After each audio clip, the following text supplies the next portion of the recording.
আসসালামু আলাইকুম। সকলকে আমন্ত্রণ আনন্দ টিভি সংবাদে। আপনাদের সঙ্গে আছি আমি সুমাইয়া আজাদ। চট্টগ্রামে বঙ্গবন্ধু শেখ মুজিবুর রহমান টানেলের প্রায় 2.5 কিলোমিটার দৈর্ঘ্যের দ্বিতীয় টিউবের খনন কাজ সম্পূর্ণ শেষ হয়েছে। শুক্রবার মধ্যরাতে টিউবটির খননের কার্যক্রম শেষ হয় বলে জানান বঙ্গবন্ধু টানেল প্রকল্পের পরিচালক হারুনুর রশিদ চৌধুরী। 2022 সালের ডিসেম্বরে শেষ হওয়ার কথা রয়েছে চট্টগ্রামে বঙ্গবন্ধু শেখ মুজিবুর রহমান টানেলটির নির্মাণ কাজ। এই টানেলের মাধ্যমে চট্টগ্রাম নগরের সঙ্গে যুক্ত হবে আনোয়ারা ও কর্ণফুলী উপজেলা। দুই শহরের সমন্বয়ে গড়ে উঠবে আরেকটি শহর। রাষ্ট্রকে অস্থিতিশীল করার পরিকল্পনা নিয়ে বিদেশে বসে সামাজিক যোগাযোগ মাধ্যমে সরকার বিরোধী অপপ্রচারে লিপ্ত একটি গোষ্ঠী। এমনই তথ্য বিভিন্ন গোয়েন্দা সংস্থার কাছে রয়েছে বলে জানান র্যাব-4 অধিনায়ক মোজাম্মেল হক। পাশাপাশি দেশে ও প্রবাসে বসে সামাজিক যোগাযোগ মাধ্যমে যারা এ ধরনের সরকার বিরোধী অপপ্রচার চালাচ্ছে তাদের চিহ্নিত করে আইনের আওতায় আনার কাজ চলছে বলেও জানান তিনি। সহকর্মী জয়নাল আবেদিনের প্রতিবেদনে থাকছে বিস্তারিত। ক্যামেরায় ছিলেন আলী আহমেদ।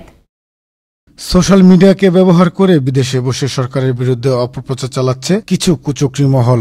নতুন নতুন যুক্ত হচ্ছে বেশ কিছু কুচক্রী মহলের নেতারা। তাদের একজন আব্দুল বাকি বসবাস করেন মার্কিন যুক্তরাজ্যে। দেশের ভাবমূর্তি ক্ষুণ্ণ করতে ফেসবুককে অপপ্রচারের প্রধান হাতিয়ার হিসেবে বেছে নিয়েছেন বাকি। সামাজিক যোগাযোগ মাধ্যমে চালাচ্ছেন সরকার বিরোধী পোস্ট এবং দিচ্ছেন উস্কানি। তবে প্রশাসনের কর্মকর্তারা বলছেন ফেসবুক সহ সামাজিক যোগাযোগের বিভিন্ন মাধ্যমে গুজব ছড়িয়ে দেশের বাইরে থেকে কেউ যেন আইন শৃঙ্খলা পরিস্থিতি অবনতি ঘটাতে না পারে সেদিকে বিশেষ নজরদারি রয়েছে বিভিন্ন গোয়েন্দা সংস্থার। দেশের বাইরে যারা এই ধরনের কথাবার্তা বলছে, তো বিশেষ করে রাষ্ট্রদ্রোহিতামূলক কথাবার্তা বলছে, যেটা আমাদের স্বাধীনতা সংবিধানের বিরুদ্ধে। আমার বিভিন্ন বিশেষ করে আমলাতন্ত্র বা সামরিক বিভাগ বা পুলিশ বিভাগের নিয়ে যে কুচ্চারণা করতেছে, এগুলো কিন্তু রাষ্ট্রযন্ত্রের উপর আঘাত। এই ধরনের আঘাতের সঙ্গে যারা জড়িত, তাদের দেশীয় দোসর যারা এদেশে আছে, তাদের বিরুদ্ধে কিন্তু আমরা ব্যবস্থা নেব। এ পর্যন্ত গুজব ও মানহানিকর তথ্য প্রচারের দায়ে সৌদি আরব ছাড়াও কাতার, অস্ট্রেলিয়া, ওমান, যুক্তরাষ্ট্র, যুক্তরাজ্য ও মালয়েশিয়ার বেশ কিছু প্রবাসীকে শনাক্ত করা হয়েছে। দেশবিরোধী বিভিন্ন গোষ্ঠীর সঙ্গেও এসব ব্যক্তিদের নিয়মিত যোগাযোগ রয়েছে বলে বিভিন্ন সূত্র জানাচ্ছে। আইন শৃঙ্খলা বাহিনী বলছে যারা এভাবে সোশ্যাল মিডিয়াকে কাজে লাগিয়ে এমন অপপ্রচার চালাচ্ছে তাদের বিরুদ্ধে, পাশাপাশি যারা দেশে থেকে তাদের সহযোগিতা করছেন তাদেরকেও চিহ্নিত করে তাদের বিরুদ্ধে নেওয়া হবে ব্যবস্থা। এই দেশে যাদের দোসর আছে, যারা এই দেশে যাদের সমর্থক রয়েছে, যারা অন্ধভাবে তারা শেয়ার করতেছে তাদের বক্তব্যগুলো, আমরা ধরে নেব তারা তাদের পক্ষে অবলম্বন করছে, তাদের বিরুদ্ধে কিন্তু ব্যবস্থা গ্রহণ শুরু হয়েছে এবং ব্যবস্থা নিয়ে এই ধরনের অপপ্রচার যে কোনো মূল্যে আমরা বন্ধ করতে বদ্ধপরিকর। যারা এই তথ্য সন্ত্রাসী, যারা বিদেশে বসে সরকার এবং রাষ্ট্রযন্ত্রের বিরুদ্ধে প্রতিনিয়ত মিথ্যাচার করছে, তাদের ডিজিটাল নিরাপত্তা আইনে একাধিক মামলা আছে। তারা বাংলাদেশে আসলেই আইন শৃঙ্খলা রক্ষাকারী বাহিনী তাদের বিরুদ্ধে আইনগত ব্যবস্থা নেবে।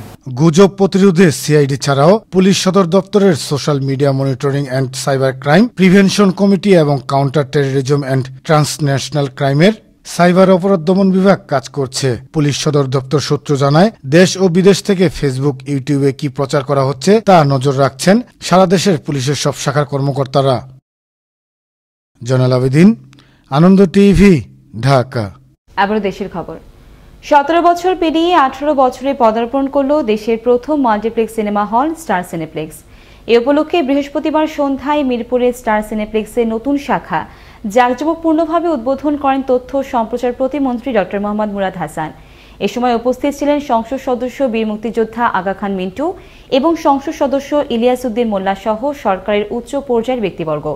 এছাড়াও অনুষ্ঠানে আমন্ত্রিত অতিথি হিসেবে উপস্থিত ছিলেন সরকারের উচ্চ পর্যায়ের ব্যক্তিবর্গ, কর্পোরেট ব্যক্তিত্ব, সাংবাদিক, চলচ্চিত্র ও বিভিন্ন অঙ্গনের তারকারা। 17 বছর পূর্তি ও 18 বছরের পদার্পণে দর্শকদের প্রতি কৃতজ্ঞতা প্রকাশ করেন স্টার সিনেপ্লেক্সের চেয়ারম্যান মাহবুব রহমান রুহেল। আমি তাকে সত্যি সাধুবাদ, ধন্যবাদ এবং কৃতজ্ঞতা জানাই গণপ্রজাতন্ত্রী বাংলাদেশ সরকারের পক্ষ থেকে, তথ্য ও সম্প্রচার মন্ত্রণালয়ের পক্ষ থেকে।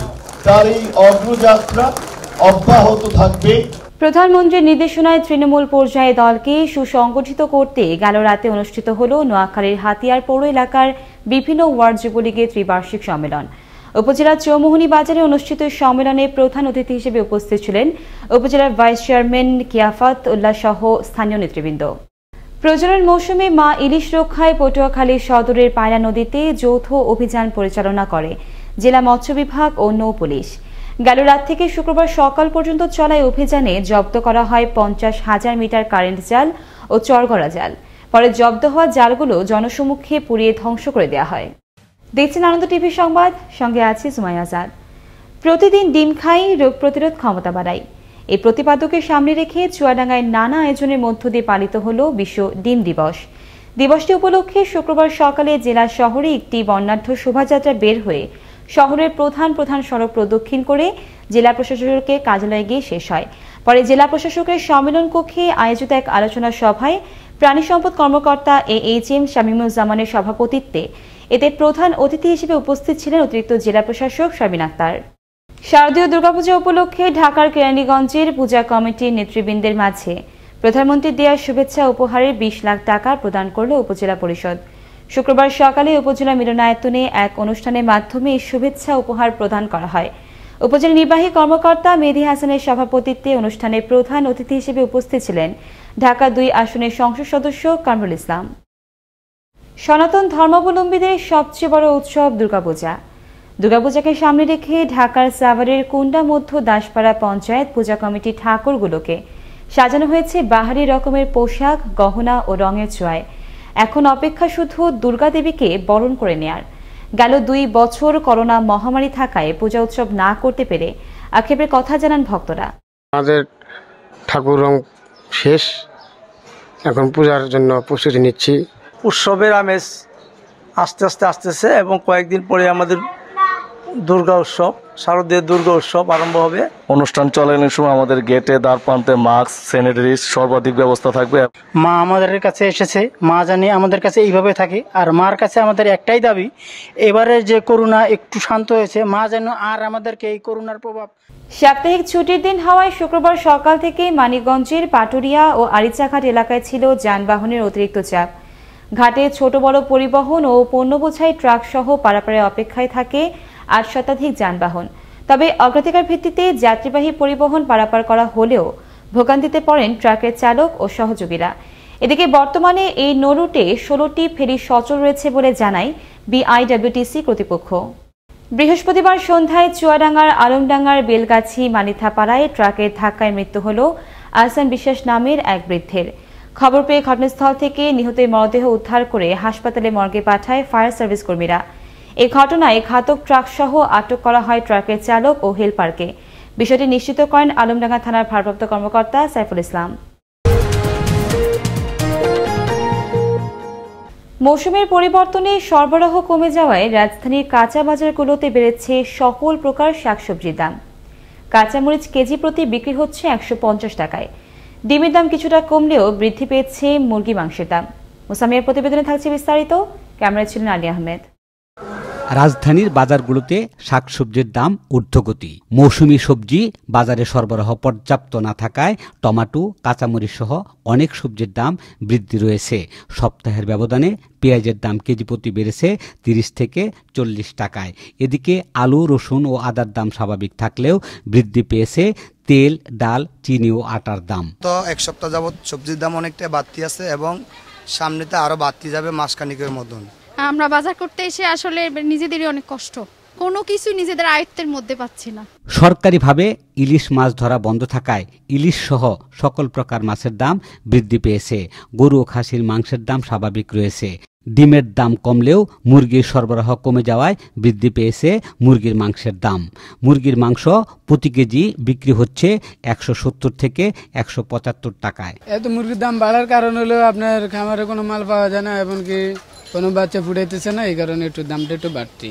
আগের তুলনায় মনে করেন একটু বেশি, কারণ তো মাছ একটু ইলিশ মাছ নাই, মাছের দাম একটু বেশি। চাল আমদানি করলেও চালের বাজার কমার কোনো লক্ষণ নেই। আমন ধানের মৌসুম না আসা পর্যন্ত চালের বাজারে কোনো প্রকার প্রভাব পড়বে না বলে মনে করছেন এই বিক্রেতা। ওরা ইন্ডিয়ান চাল ঢোকার শুনে বলতেছে যে দেশের চাল তো কমার কথা, কিন্তু আসলে আমরা এখন আবার মিলারদের কাছ থেকে যে কালকেও এক গাড়ি মাল আনছি, আগের রেটে মাল আনছি। প্রতিদিনের খাদ্য সামগ্রীর চাহিদা পূরণ করতে মানুষের হিমশিম খেতে হচ্ছে দ্রব্যমূল্যের ঊর্ধ্বগতিতে। সেই খাদ্য সামগ্রী যদি ক্রয় ক্ষমতার বাইরে চলে যায় তাহলে খেটে খাওয়া ও কর্মহীন মানুষের জীবন বাঁচানো কষ্টসাধ্য হয়ে যাবে। তাই সরকারিভাবে কঠোর নজরদারিতেই সম্ভব দ্রব্যমূল্যের নিয়ন্ত্রণ, দাবি সাধারণ মানুষের। মুসামিয়া, আনন্দ টিভি, ঢাকা। এবার আবহাওয়া সংবাদ।